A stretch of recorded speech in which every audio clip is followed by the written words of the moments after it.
দর্শক, জমে উঠেছে ত্রয়োদশ জাতীয় সংসদ নির্বাচন। আলোচনার ঝড় উঠছে চায়ের কাপে। সেই তর্ক বিতর্ক, আলোচনা সমালোচনা তুলে আনতেই আমাদের এবারের আয়োজন হ্যাপি কাপ প্রেজেন্টস চায়ের আড্ডায় নির্বাচন।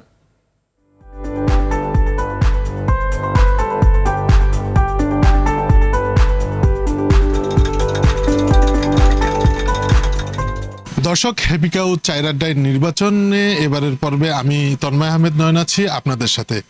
ঘনিয়ে আসছে জাতীয় সংসদ নির্বাচন, জমে উঠেছে প্রচারণা। তা নিয়েই এবারের আড্ডায় আমি আছি লালমিনহাট 2 আসনে। এলো instant milk powder happy cow, যেমন সাশ্রয়ী তেমনি পুষ্টিগুণে ভরপুর। হ্যাপি কাউ, গরুর দুধের স্বাদ সবাই পাক।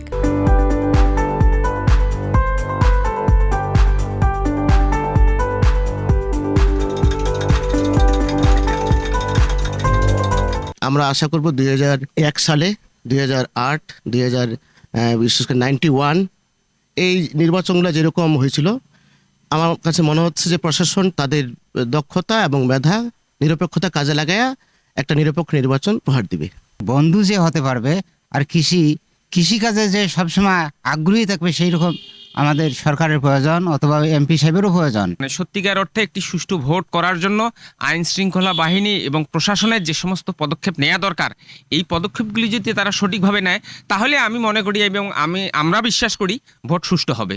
আর তারা যদি না চায়, তাহলে তো আসলে আমাদের কিছু করার থাকবে না এই বিষয়ে। কি কি সেবা দেবে রাজনৈতিক দলগুলো তারা নির্বাচিত হওয়ার পরে, সেই বিষয়গুলো সুনির্দিষ্ট আকারে যদি তারা তাদের ইস্তেহারে তুলে ধরে, তাহলে তরুণরা তাদের ইচ্ছা পূরণের জন্য বা তারা তাদের ভোট কেন্দ্রে যাবে এবং তারা ভোট প্রয়োগ করবে। আমরা সেই ধরনের লোককে ভোট দিয়ে নির্বাচনে আনতে চাই, যে তার কথার দাম রাখবে, যার নৈতিকতা বোধ আছে। নৈতিকতা বোধ যার থাকবে না, তাকে ভোট দেওয়া মানুষের উচিত নয়। গণতন্ত্র রক্ষার জন্য অবশ্যই নির্বাচন প্রয়োজন। হ্যাপি কাপ চায়ের আড্ডার নির্বাচন আজ এ পর্যন্তই। সকলেই ভালো থাকুন, সুস্থ থাকুন, আর নির্বাচনী বার্তা পেতে আরটিভির সঙ্গেই থাকুন।